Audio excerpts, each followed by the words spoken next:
আসসালামু আলাইকুম ওয়া রাহমাতুল্লাহি ওয়া বারাকাতুহু। আসলে আমার আসতে দেরি হয়ে গিয়েছে ফ্লাইট বিপর্যয়ের কারণে, এজন্য আমি ক্ষমা চাচ্ছি। এখানে আমাদের আমিরে জামাত আছেন, তিনি গুরুত্বপূর্ণ বক্তব্য রাখবেন।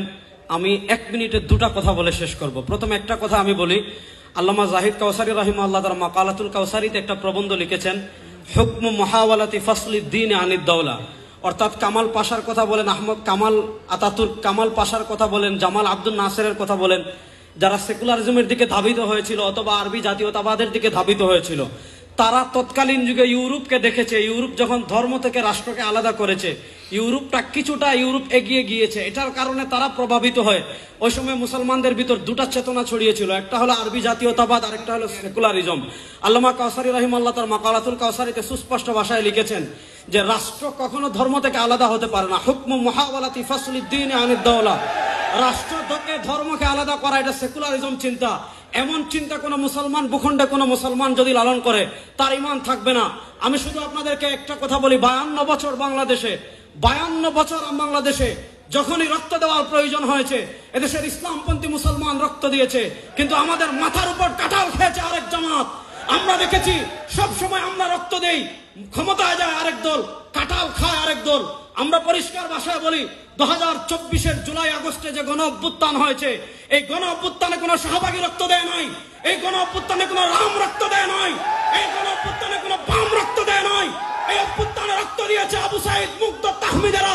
সুতরাং এবার বাংলাদেশে আর আমরা মানুষের কোন তন্ত্রমন্ত্রকে দেখতে চাই না, বাংলার রাষ্ট্র ক্ষমতায় আমরা ইসলামকে দেখতে চাই।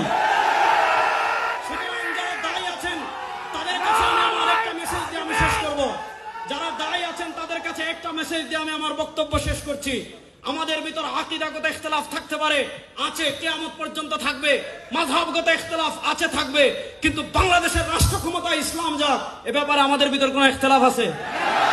বলেন, এ ব্যাপারে আমাদের ভিতর কোনো ইখতিলাফ আছে?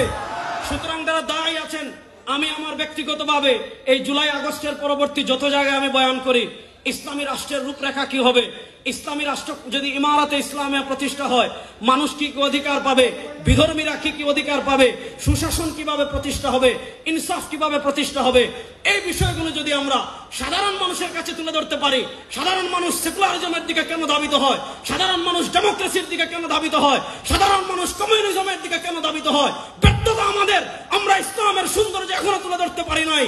আমি সবাইকে অনুরোধ করব, আগামী 1 বছর আমরা যেখানে কথা বলবো, ইসলামী রাষ্ট্রের রূপরেখা তুলে ধরবো।